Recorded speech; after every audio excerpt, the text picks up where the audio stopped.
And that means Wednesday night, 7 o'clock Eastern time, and Florida State football talk, as we are just 4+ weeks away from Florida State football on the field in Jacksonville against Boise State. We got the whole crew together tonight. James Coleman, Big Game James down there. How you doing tonight, James? I'm doing good, man. Just happy to be back on. Been missing the show. Glad I could come back on. You guys haven't kicked me off the island yet, so I appreciate it. No, they voted me down, James. 2-1. So we got Logan Robinson also from Noel Game Day. And we got Jason Parker from Job Chat. How you boys doing? We are doing good. First of all, shout out on the Garnet shirt again. We like that. Repping the FSU. We're going to get you to Tallahassee for a game. You make sure to pack that shirt. And shout out to James Coleman for coming back from weeks off. Mazel tov. Welcome back. I was worried he was stuck in a car somewhere, but he is alive. I mean, I'm in a car. And still in the car. But I am alive. The guy does not leave the car. That's all right, James. Any way we can get you, man. There we go. Anyway, talking Florida State football here each and every Wednesday night at 7 o'clock Eastern time. So as I mentioned from week to week, folks, don't be selfish. Don't just tie up the talk yourself and join the live stream and the live chat. Bring on the friends from the social media acquaintances that you have, your family and friends, to talk Florida State football, as we're just weeks away from the Boise State opener. All right. So we've got a running back commit expected. Running back from Tampa in just a few hours. What do we know about him? Well, it's running back from Pinellas County, just on the other side of the Tampa Bay area. I'm going to butcher his name, so I apologize way in advance. But it's Lawrence Toafili. He's a very good running back who hopefully FSU can get tonight. Obviously, FSU has been much talked about the last two signing classes. Kind of been very lean in the areas of wide receiver, running back, quarterback, and whatnot. But if this can be the second big running back in just a little over a week time, I mean, you're going to start to see more and more people coming in, and then add some more wins during the season. Who knows? This could be a top 5 class by the time it's all said and done. Yeah, no, this guy's talented, and you also got to give it to Dante Pimpleton. Put some respect on his name after he's gotten some crap this last couple month or two. But the way that the staff is rolling, obviously they're believing in what Taggart and the staff is telling them, and it's good momentum heading in to the football season for sure. But that 9 in Toafili, and if Toafili does pick Florida State tonight, which is expected, those are some talent. That's a talented running back position group in that class. Hey, Big Game, we have not heard from you at all, so I leave it wide open to you. You can talk about the kid from Tampa. You can go off on what you've seen early in fall camp. Whatever you want here. The young man, I just stick to what we're talking about. I mean, the young man is very talented. Reminds me a lot of a more explosive version of James Wilder Jr. Maybe not as big, but explosive. Kind of runs upright with that style. But I think he complements Knighton very well, and just the energy that came out of Saturday Night Live really is just a compliment to it. Last year, everybody talked about it in a really good manner, but no commits came out of it. This year, I think right now we set at 5 rings.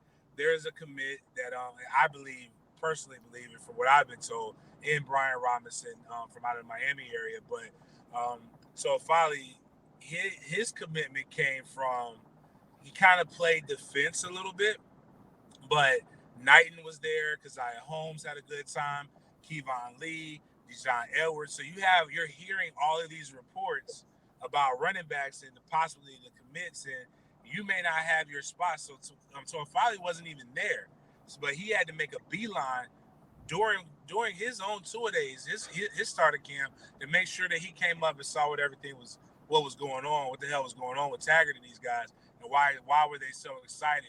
And then you have this, and then you see the commitment date put up, and then everybody has been very excited about what he actually can bring to the table.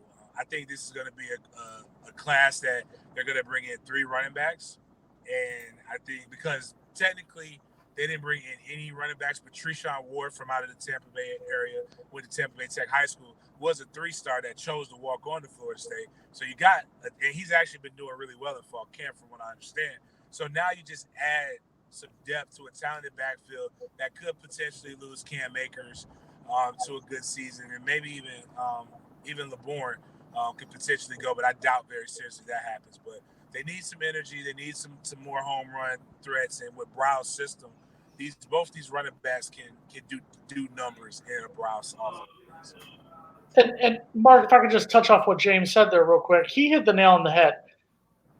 From a recruiting aspect, and as much as Coach Taggart and the assistants have been catching heat since the 2019 class, for them to be able to go in after Saturday Night Live and you have essentially 5 commitments if this kid from Pinellas County does commit tonight to FSU, I think it's around 10:30 tonight he's supposed to commit. That's going to be 5 commitments within a 10-day period of Saturday Night Live. That right there just shows you that things are happening in Tallahassee. Now, obviously, as we've said, and James can attest to this, and Logan can attest to this too, it's got to show up on the field. But if you can get these numbers off of a 5-7 season and sell these kids on why they should choose FSU, and then come out and have an 8-4 regular season, a 9-3 regular season, you're setting yourself up for a 2020 season that could be very interesting and could have FSU back in the national title hunt. Another note, we interviewed Jalen Knighton. They had a event down here in South Florida for high school kids, some of the top stars from Broward County and Miami-Dade County. This is a kid who has the talent and he has the swagger. He's very confident in himself, confident in his abilities, confident in what he's going to do, and he is committed to being a Florida State Seminole. So I think that's going to be a huge, huge pickup in the 2020 class. I think Mark Rogers TV, the voice of college football, breaking down Florida State football. It's Florida State Seminoles live each and every Wednesday night at 7 o'clock Eastern time, and we've got the full crew here ready to deliver analysis for you tonight. Man, we got the Brady Bunch scenario minus, what about 5? Anyway, we got me up in the left-hand corner. We got Jason Parker from Chop Chat. We got Logan Robinson. You can catch him in Knoll Game Day. And also Big Game James Coleman joins us from Fifth Quarter College Football. So, James, I'm going back to you since we haven't heard from you in a long time. In terms of fall camp, what are your storylines? Who are the players you're looking out for? What's going to make you happy in the next couple of weeks? I mean, it's been a good, solid week. It's really how well does this team adapt to a up-tempo offense. Again, we talked about this last year, but the only person who wants to run a faster offense than what Taggart wanted to run was Kendall Browse. So now you've got to see how this team adapts and really the morale coming off of adversity. So are these guys going to quit? Are we going to see leaders? Are we going to see a different energy? And right now, the energy and the leaders, believe it or not, are coming from the freshman class. And don't get me wrong, the 2018 and 2019 class have them as well. 2018 and even some of the 2017 class, they guys have it. But I'm looking at like guys like Dante Lucas, aka the Pope, who's coming in and getting 1 reps, which should not really happen at a Power 5 school. You should have somebody that he shouldn't be one of the most dominant linemen. You see guys like I think his last name is Roberts. I can't remember off the top of my head. From Northern Illinois, the grad transfer. He's coming in, and I've said this on your show, Mark. You know I like to inject humor into football, but like these are 2 of the ugliest people I've ever seen, and that gives me excitement about our offensive line because I like ugly offensive linemen. And ugly offensive linemen, they have to be better. They have to block because none of us, I mean, I ain't the cutest man in the world, but I played at a high level so that I could get a good-looking girlfriend. So that's really, at the end of the day, what it's all about outside of contracts and things like that. So these guys have to play for something. Also, what were the defensive recruits in this last class, what are they going to come in? You see the secondary completely flip with the additions of 4-4 Bulldog, Brandon Gant, Travis J, Dent, Akeem Dent. I'm probably going to forget some guys, but I know those additions right there alone will add to and make that secondary better. And when you think about guys like Kalen DeLoach, and some of the other linebacker additions, Jaleel McCray. McCray, yeah, excuse me. Those guys, I'm trying to think of the guy really, Kevon Glenn. When you think of these guys, you have downhill thumpers that, and a kid like Deloach who's so athletic coming off the edge. You combine him with an Amari Gaynor. Now all of a sudden, your linebacker core went from very questionable to actually probably very young and athletic, and you mix it and you just keep adding to it. So it's a testament of what Coach Woody has done. And on the D line, can the GOAT Odell really maintain all four defensive line positions, or even if they go to this 3-4, which everybody is, like really acting like this is the first time FSU has ever done this. But anyways, I gotta address that. I'm sorry. I like Chop Chat and Logan.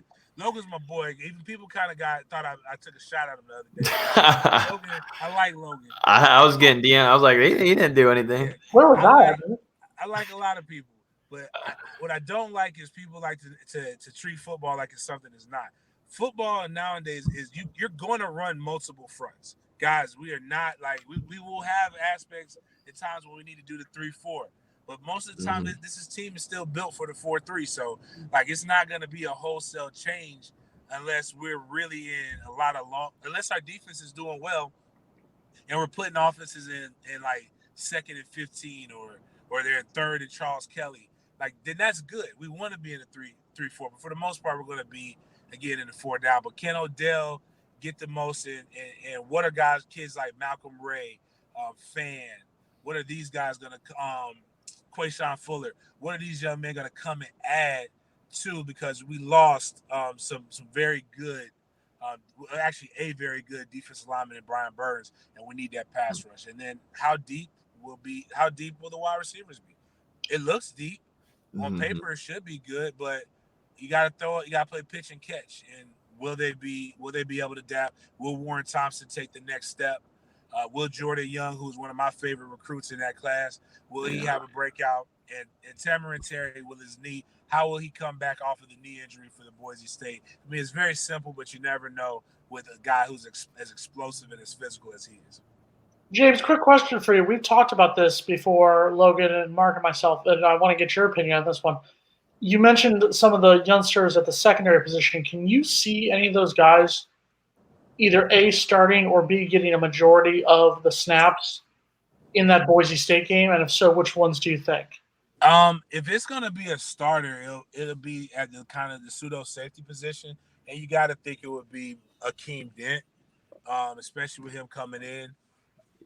I think, but as far as like when I look at the corners, I don't see people really break, especially if Levanta is really playing that position where he kind of mirrors the slot receiver, kind of a pseudo safety, but not really.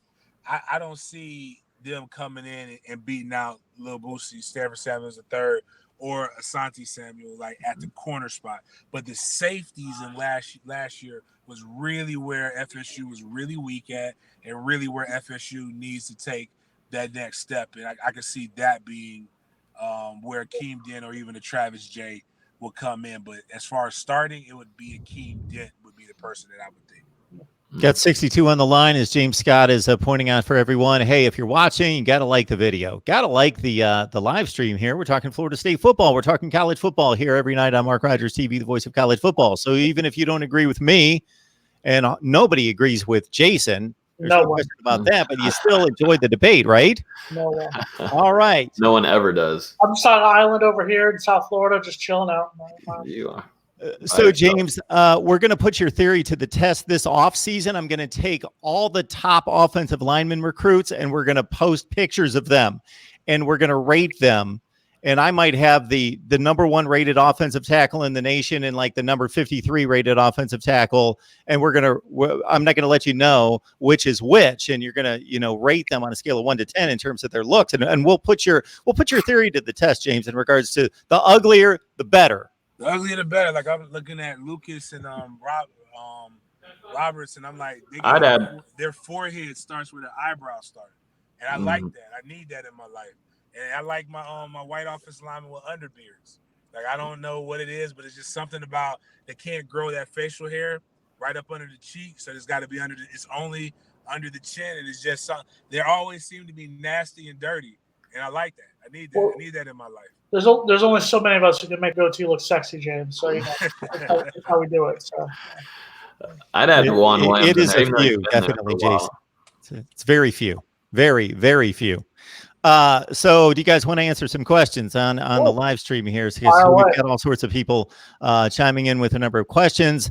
I want to remind people on the live stream and that are on the live chat, I've already seen a couple misidentified divisions. So get your Google search ready. Look at the ACC, who plays in what division. We cannot have a Clemson Florida State ACC championship game. So let's get the division straight, understand how the process and the format works. Before we get to the questions, I want to remind everyone that we've got a special offer out there where we have teamed up with betnow.edu, betnow.eu. Also, St. Jude's Hospital is involved. A number of YouTubers have been asked, including myself, to take part. Hashtag Sam Strong. Grab the link down below. I'm not going to go through the specifics of why it's a good cause, but it's cancer research and it's to help the funding for a young boy in particular who is fighting cancer. You get 50% bonus in your account. You throw in $100, you get 50 more if you use the promo code MRTVCFB, Mark Rogers TV, college football. Didn't want to confuse anyone with the V in there, but it is, of course, Jason. Mark Rogers TV, the voice of college football. And before we leave tonight, Logan and I are going to challenge each other on the Florida-Miami game, and one of us will end up paying money to that fund. So we will, before the end of the night, we will give our viewers the details about that. Logan, we've got questions about the tight ends. Plenty of people asking about the tight end. Tight end, big question. Well, we saw during the offseason so far, Trey McKitty has been working off the field and also in the weight room. He's always looked good physically. But he's a specimen that I think Kendall Briles can use in a lot of ways. Also, Cam McDonald is someone I think you keep an eye on who has a potential to get a lot of playing time this upcoming season. I've heard a lot of things about him, and he's about as focused as Dante Lucas is on football and taking his game up to the next level. With a little bit of Gabe Neighbors, I think he's going to be moved. He moved from fullback to tight end. And I think he's going to be moved there just for blocking purposes, but he's also has a potential. We saw flashes of it last year, but he's got some game with him from some catching abilities. But, coming in with Trey McKitty, it just depends on how they're going to use him. But, that could be a blanket for James Blackman. We saw in the NC State game where Blackman used him quite a bit and also used DJ Matthews. But that tight end position has some potential there, but those two guys with McDonald and McKitty, I think, are some players that should get a lot of rotation throughout Kendall Briles' system. And I think tight end is a position where FSU has to do something. I mean, it's kind of become, for lack of a term, the forgotten position. I mean, last year you had Trey McKitty, who had a few good games.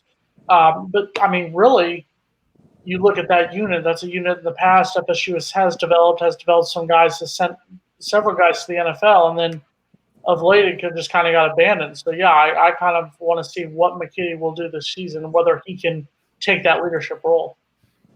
Jason and I knocked out a number of position previews for Florida State, so please check them out. We ran down all the positions. Rob Krause is asking about D-line, and not just the frontline talent, but the depth. James, as a fullback who like to beat on those linebackers and anybody you can see downfield as you went through the defensive line, of course. Talk about the defensive line, how important it's going to be for this team, not only to have two or three really standout players, but the depth to rotate guys. I mean, you always have to be too deep, and especially traditionally, the way FSU has always played, they rotate. So you've got your number ones, and then you don't see much of a drop off with your number twos. Actually, at times you see a better play. Again, historically, when you think about guys like Corey Simon, who made All-American as a backup at Florida State, and guys like Travis Johnson, who his junior year, he used that as a backup to get good to be able to catapult himself his senior year. But when I look at the strength of this D-line and where they're really the deepest at is in the interior.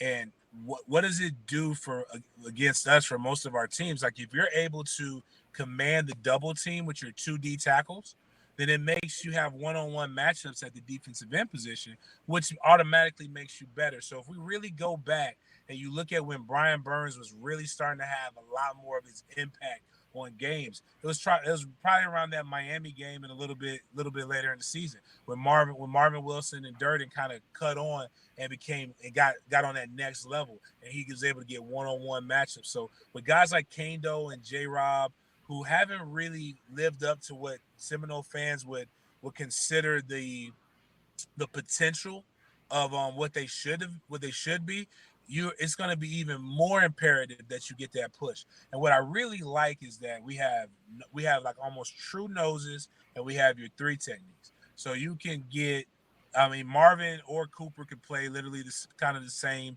D tackle. You've got Durden, who's probably more of your 3 technique, and now you got your kid like Malcolm Ray, who's almost 300 pounds, who was a pass rushing defensive end down in South Florida, who now looks like a grown ass man. So those are guys there with a bunch of other guys who have some leadership. So there's some competition there. But your bigger defensive end who could set the edge, kind of, if he really develops, and I don't want to give him this because I have a really good relationship with the DeMarcus Walker, and DeMarcus Walker's work ethic was second to none.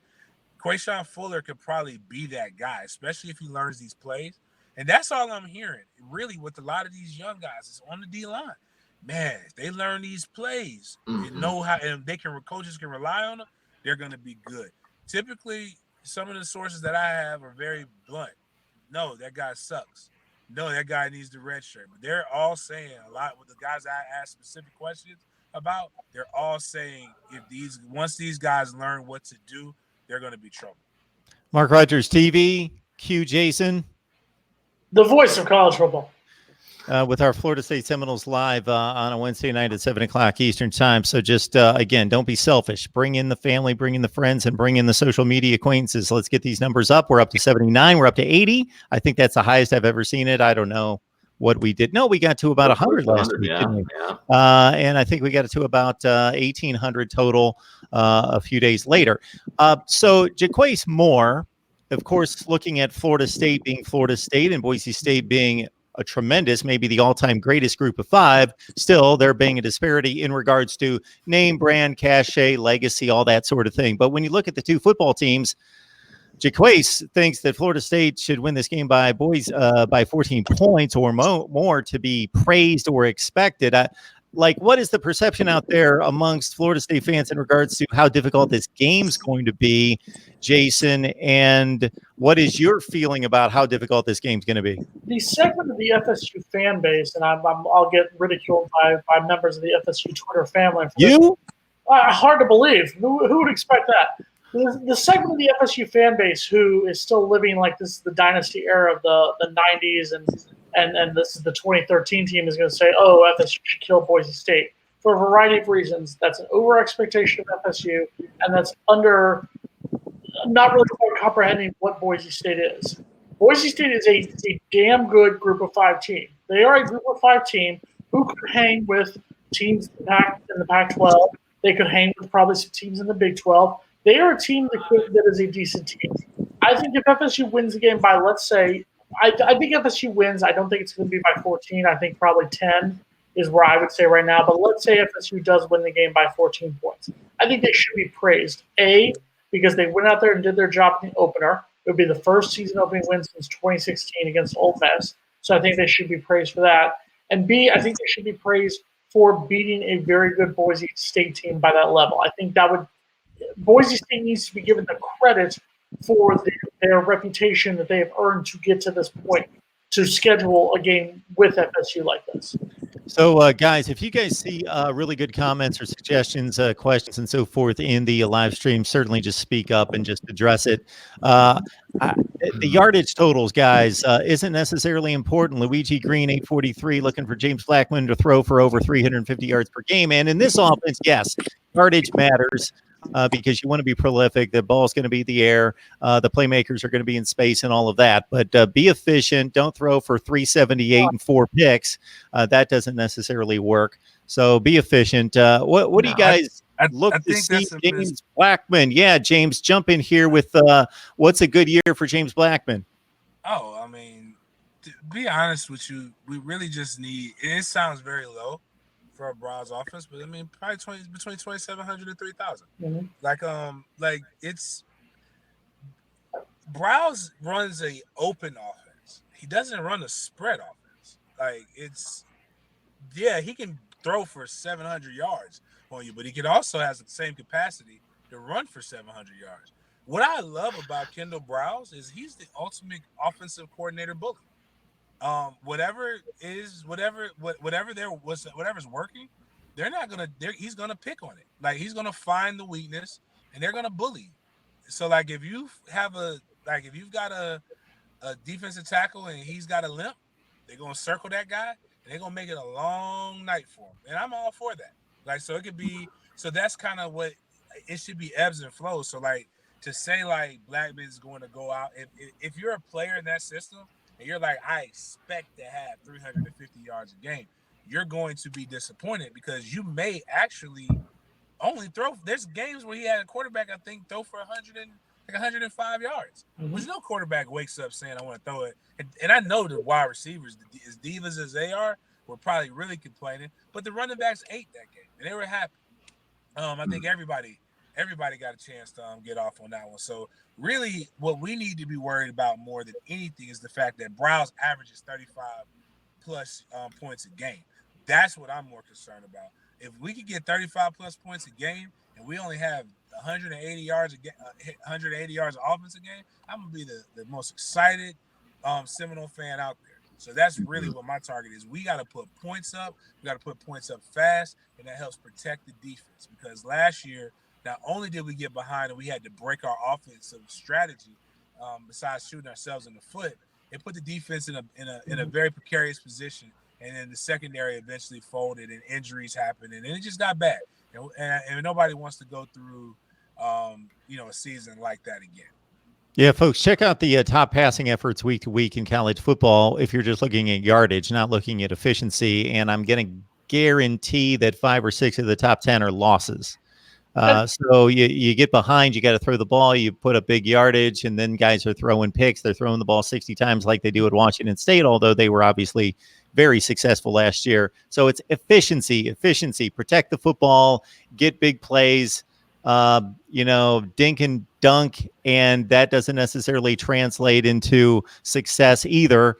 Guys that hit it downfield for chunk yardage means a lot more as well. Mark, we talked about this a little bit a few weeks ago. Everyone is talking about James Blackman because he had that big 400-yard game against NC State this year in his one start when DeAndre Francois was out with concussion symptoms. Yeah, he threw for 400-plus yards against the 115th ranked pass defense in the country. FSU is not going to see that every game. They are going to play damn good pass defenses when they take on teams like Clemson, when they take on teams like Florida, heck, even when they take on teams like Miami and so on through the ACC schedule. So honestly, and Logan, you can chime in on this one, and then James can chime in. To me, I want James Blackman to throw, if the options are 200 to 250 yards, but he throws for 3 or 4 touchdowns and no interceptions, as opposed to 400 yards and a touchdown or 2, but he's also throwing 2 interceptions. Sorry, give me that first part. Give me that first one every single time, and I'll take 3,000 yards and 10 wins in a heartbeat. And Uncle Lou, you have no idea what you're talking about. We can talk about that.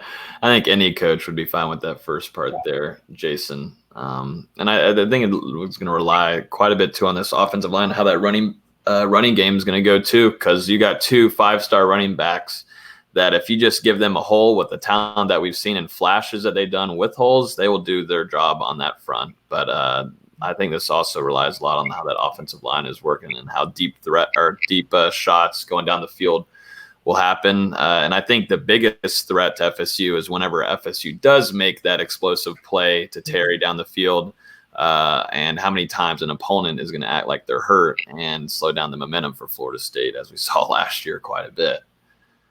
We've got 3 shows after this one before they line up against Boise State. Rob Krause commenting that the Broncos have the advantage on the D-line versus the O-line for Florida State and return their entire offensive line there, meaning Boise State going to control the time of possession, look for FSU to score on the explosive plays and the quick drives, keep Boise to field goals. Well, wait a minute. man, if he can forecast all that, that's pretty good, Rob. Wait a minute. Boise State, even though this is not Chris Peterson's. Excuse me, I think that's the right coach. The coach at Washington. Mm-hmm. This isn't his Boise State. This isn't the Boise State that I grew that kind of rose to dominance. When not quite. They were really good last year. Yes, but to that point, that quarterback not there. Yep. I like Riley, who's from Jacksonville. Riley don't want to see this team his first game out. The quarterback who played at Bartram Trail is one of the guys who's going to start for that. Maybe somebody else. Their running back, he ain't there. This is the worst game for a new starting running back to come up against. Their top wide receiver, if I remember correctly, he ain't there either. Offensively, this is a completely different team. And this is the biggest thing that people who we can't look at this as NCAA 14. I think that was the last one they did, where you can play the video games in the vacuum. It's gonna be hot as hell in Jacksonville. You cannot practice. You can't. You can't get ready for that. How humid it could be, especially if it's in that situation where it's.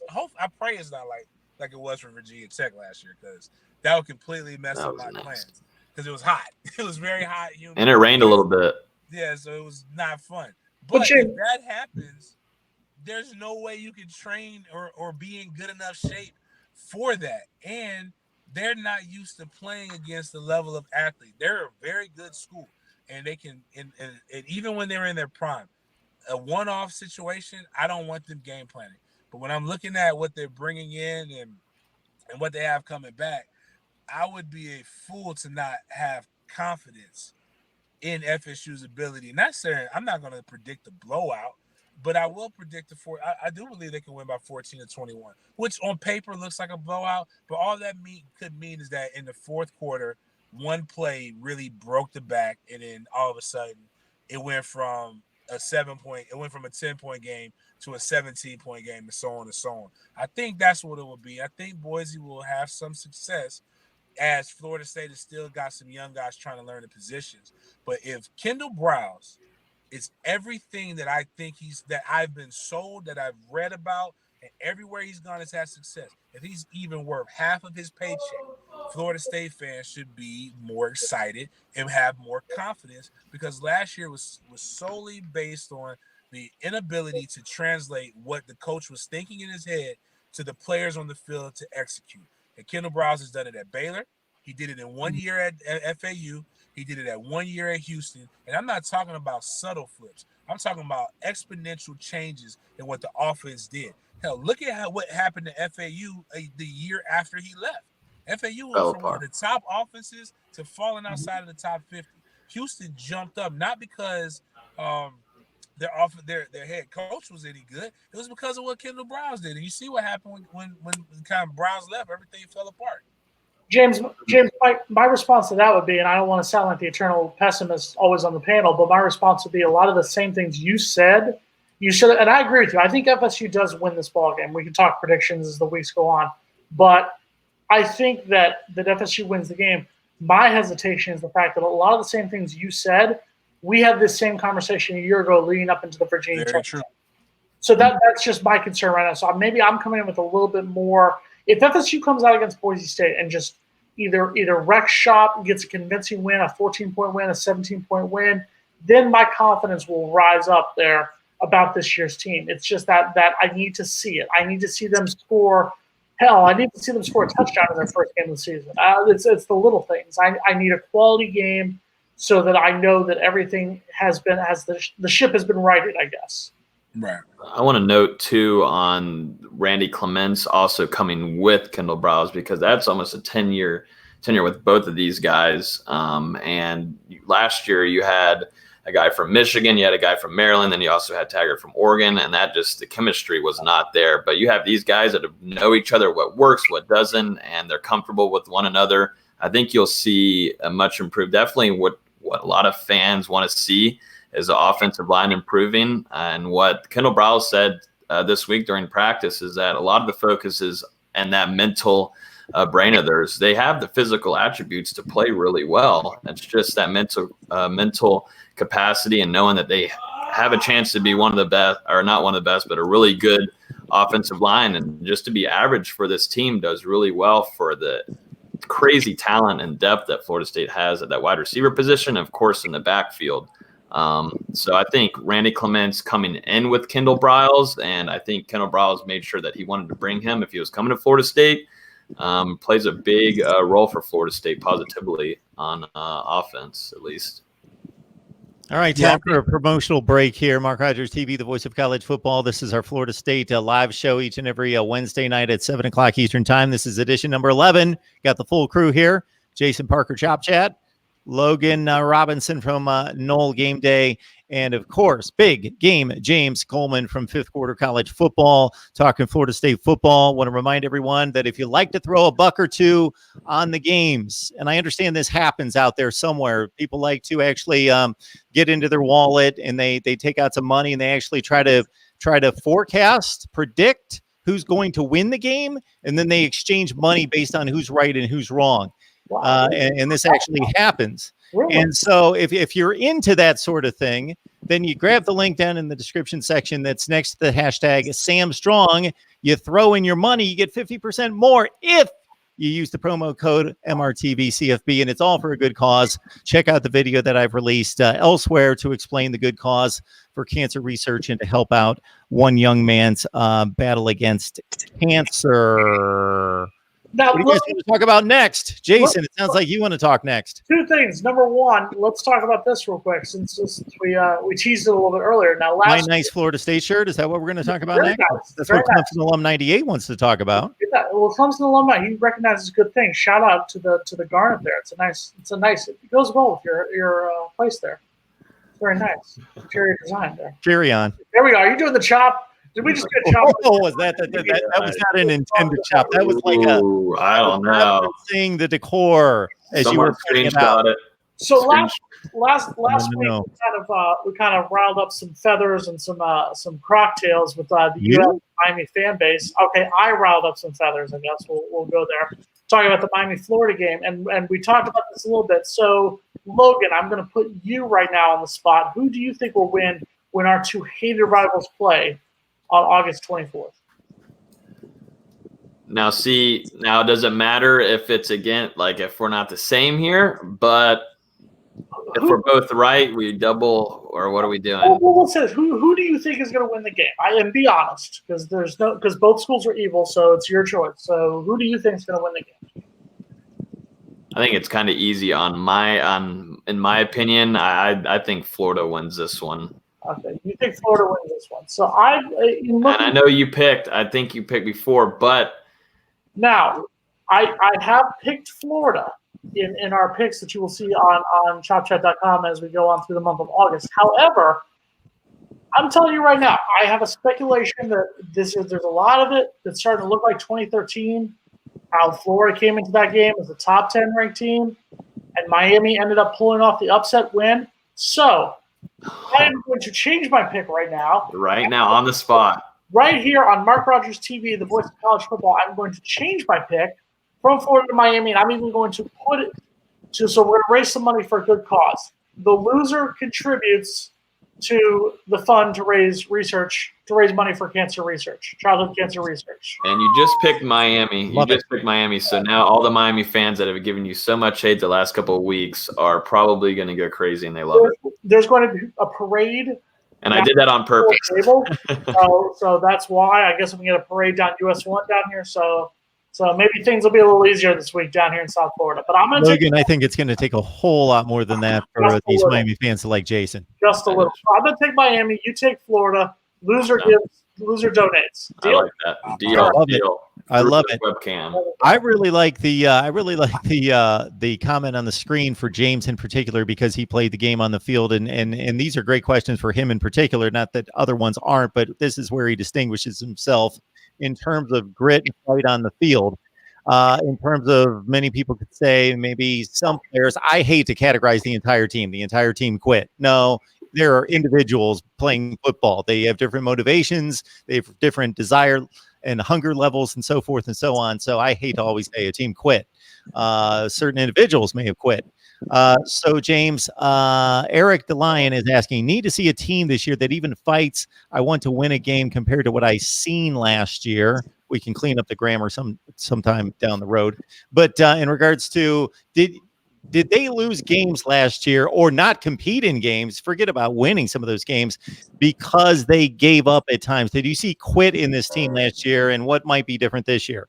Oh, without a doubt, yes. Clemson is better. Clemson is better than us. I'm willing to admit that, but they're not that much better than us. And when I say that much, is relative. Like I mean, that score was an embarrassment. Yep. That were guys that were hoping to get the game over with so that they could go on and do whatever else they needed to do. Same thing with Florida. Florida was an embarrassment. They quit, and the reason why I say that, it's Syracuse as well, is when you actually see the game is close in the beginning, and then all of a sudden it just looks like it got out of hand. It's typically because some guys just checked out and allowed it to get out of hand, and that can come from not having faith in the coaches and not having faith in the person to the left and the right of you. But the one thing I always tell young men is that I play for Jeff Bowden. Like, I don't want to hear shit about the offense sucks. Like, it was times when I knew the play call, just from a football standpoint, did not make any sense. But you know what? Nobody cares. Nobody's watching Jeff Bowden go out there and get hit. They're going to watch me, and if we don't do anything, I'm going to hear about how much we suck, and I don't get paid enough to be able to have that cushion to put it on my ears. The coaches get paid. They're getting paid millions of dollars. Like, I get a stipend. So what we did is that we went and we executed the play to the best of our ability, went full speed, and typically when you go full speed, good things happen more often than not, as opposed to, this ain't going to work, this ain't, nah, it may not. Perfect example, we played Maryland, and we should have won this. Sean Merritt, we had no idea who the hell. This shows you how inept we were sometimes. We had no idea in hell who Sean Merriman was. Like, he was not on the sheet of people that we needed to be worried about, and obviously he had a really good game. It's 3rd and 5, and Jeff calls 34 belly, which is the fullback dive. Third and 1, automatic. I'm gonna get it for you. 3rd and 2, okay, a little shaky. 3rd and 3, we're talking about 50-50 chance here. 3rd and 5, nah, that's when we call tailback dive or something. He calls it. What am I going to do? Cry? I got to get the play. My job is to get the first down. I got the first down. It was hard. It shouldn't have worked, but it did work because everybody went out there and executed and did their job. There was more pride about it. The pride was about not no turnover purse. It was about tomahawks on your helmet, which I don't mind the turnover purse, whatever. But the thing is, it wasn't about that. It was about the tomahawks on your helmet. It was about trying to go to the league. It was trying to be the best person to ever play at Florida State in your position. And I think we lost track of that. But that's not a Willie Taggart thing. That Willie Taggart inherited that. He just didn't know that. That started a few years back. If we're really being 100% and honest, we saw the cracks. We were just happy that we were still off a national championship high and some other things that were going. So, but right now, I think these guys refocused and they're embarrassed. Nobody wants to lose like that, and they saw a fan base that had never been the way they are kind of turn on them not because they just were bad kids, it's just because they thought that they were soft. And I admit they were soft. So I think Coach O has done a really good job of trying to change that.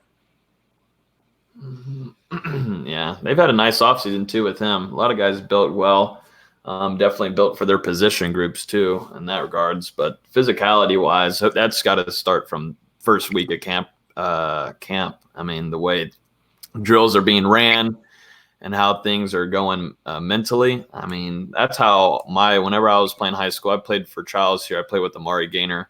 And we were a white school baseball, everything like that was the one that was winning all the playoffs and championships and stuff. But it changed quick our senior year. We got some good coaches in from Southside here in Tallahassee, and they woke us up. And, we changed the way we did things. We never went to the playoffs before. Went to the playoffs for the first time that year, and we beat Lincoln for the first time in program history. So it's all about the way you are mentally and getting ready to crack people, man. I think that's the way this team has got to be with how practice is going this week. We'll be fully into it on Saturday. And then they'll go to IMG again this year. So, but it's got to be that physicality, and this is Florida State. And I know, James Coleman can note on this. We've talked about on our podcast a lot, but this is Florida State. I'm used to seeing when I was little, Nigel Bradham cracking the blank out of people, hitting big boys. Hold on. Did you just say when you were little? Mm-hmm. I'm still little. Yes, I'm still little. 2011. I have facial hair. I got facial hair. I'm still a little bit older now. Come on. Oh God, man! I mean, James and I graduated from FSU the same year. Were you even born when we graduated? I'm gonna have to start taking an ID before I allow guests on this program. I'll have to start checking at the door. Well, just to attest to what James said, I think James is 100% correct. And James, I actually still have a Fire Jeff Dowden shirt that I bought after the Wake Forest shutout loss. If you want it, I can send it up to you, or I can see it. I like Jeff. I just didn't like him as an offensive coordinator. Oh no, I agree with you. It was a great person to interview, a great person to be around. But yeah. And to attest to that, I went to my high school. We were pathetic in football, and it was directly, we would go out there, we would crack heads, we would bust our butt during practice, bust our butt in games. But you had coaches who were just like you said. We're sitting there calling plays, then we would sit there in the huddle and be like, "WTF? What are we doing here?" And that carries over. And then for us in high school, once you lost that first game, it led to that second loss, it led to that third loss, and we only had one winning season in 4 years. So it's just kind of like, okay, so I get that. And I think that's why I give a lot of credit to the fact that Coach Taggart, and I'll give him credit, he made changes that needed to be done, and especially getting rid of Greg Fry. I mean, granted, Kendall Briles kind of told him, hey, I want my guy to come in from Houston, but you fired a former Florida State offensive lineman, won a national title for the school. You fired somebody with legacy in the program for what was in the best interest of the future of the program. And I feel like that's something that we've talked about before, and I'll say it again. There are way too many FSU fans who continuously live in the past, continuously live in the dynasty era. We are not going to win 10 games a season for 14 seasons in a row anymore. I want us to. Dear God, I want us to. But the chances of that happening are slim to none. The chances of another era like 1987 to 2000, it's probably not going to happen again. And if you continuously believe this, and I'm talking about a certain segment of the fan base, I'm talking about family members of mine who went to FSU, who were mad at Jimbo, mad at Willie, mad at anyone who's not named Bobby Bowden. It's time to move on. And if you're going to support the school, if you're going to support our future 100%. We were up to go ahead. No, I was talking about that. I spoke at the Manatee County Seminole Club, actually where Taggart's from, and P-Dub that way. And I was just telling them, like, we got to become more like a Clemson and Alabama, Florida in those regards, where you support the program because it's the program. Doesn't matter who's got the whistle. Now you can be upset about wins and losses, but it's not going to disrupt what you want to do because it's going to affect the long-term development of it. But I think we're seeing with each class, we're going to see more of Taggart's personality. Not what we see in the press conferences, because my dog's a little awkward.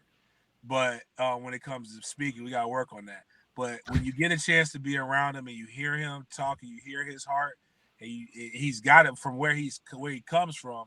You can't be soft and come out of there. So we know it's in them, and we know these guys can do it. It's just they lost a little track of who they were. Mark Rogers TV, the voice of college football, 7 o'clock Eastern time every Wednesday night with these gentlemen talking Florida State football on Florida State Seminoles Live. And is the case typically we're 50 minutes in. We have our most viewers on the line at 119. So you know what you do. You wait for the video to process and post, which it will probably in 15 to 20 minutes after we're done here. You watch the whole thing again. You make sure you see what you missed. Out of respect. They want me to battle it out with Cam from the Miami website. They want us to have a battle royale 1 week. So that's what they're waiting for. Oh, we'll get there. We're hoping it happens 1 week. Florida State Miami week. Hey, we can do a big show. We can do one big combined show. That should be a whole lot of fun. I will just kick back and sit back and let you guys go at it. I will not have to utter a word except for go. So we got 120 on the line. And again, folks, watch the rest of the video because many of the topics that you guys ask questions about have already been covered.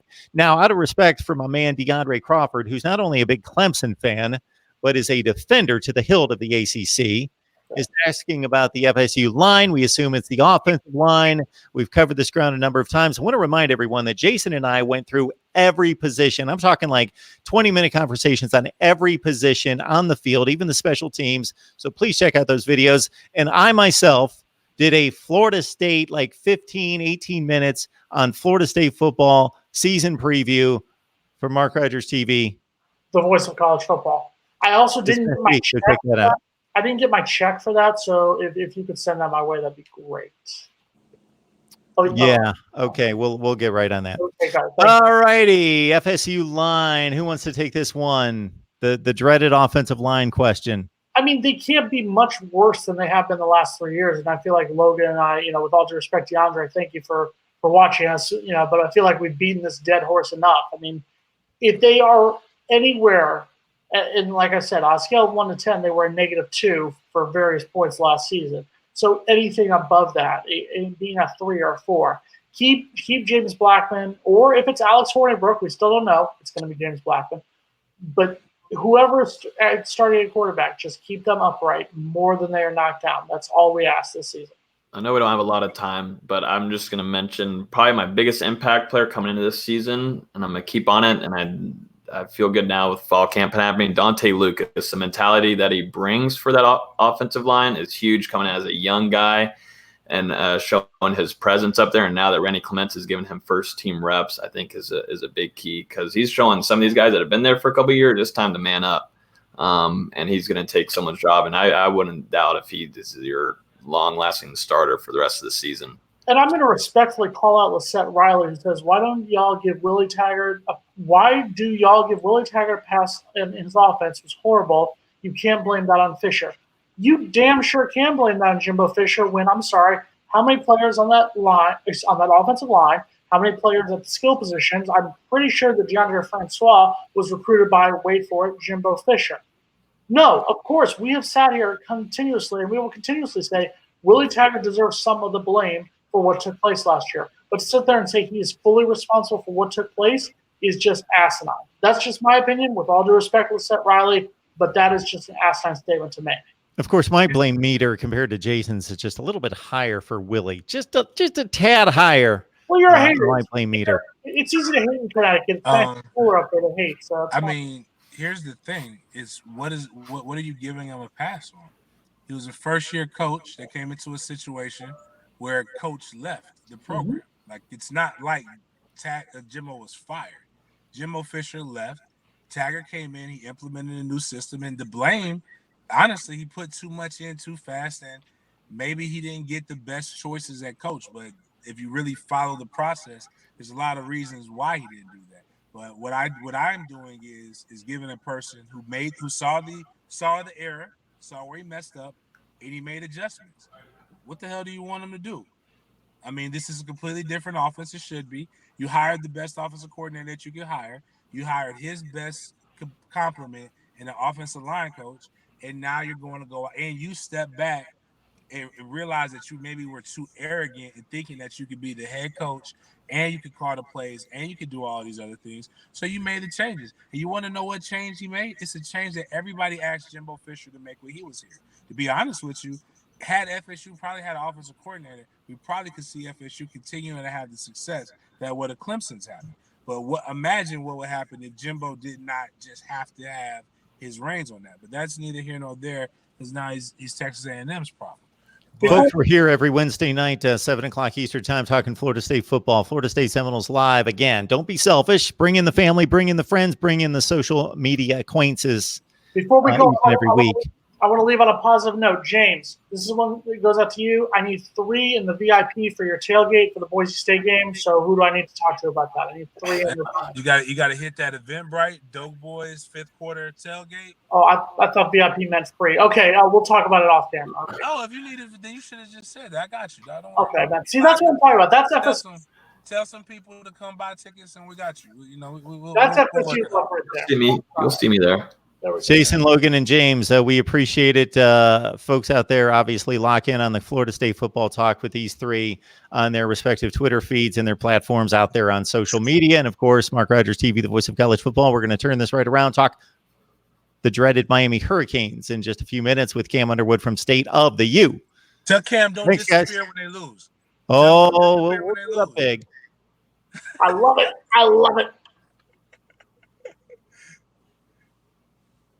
Thanks, guys. Appreciate it.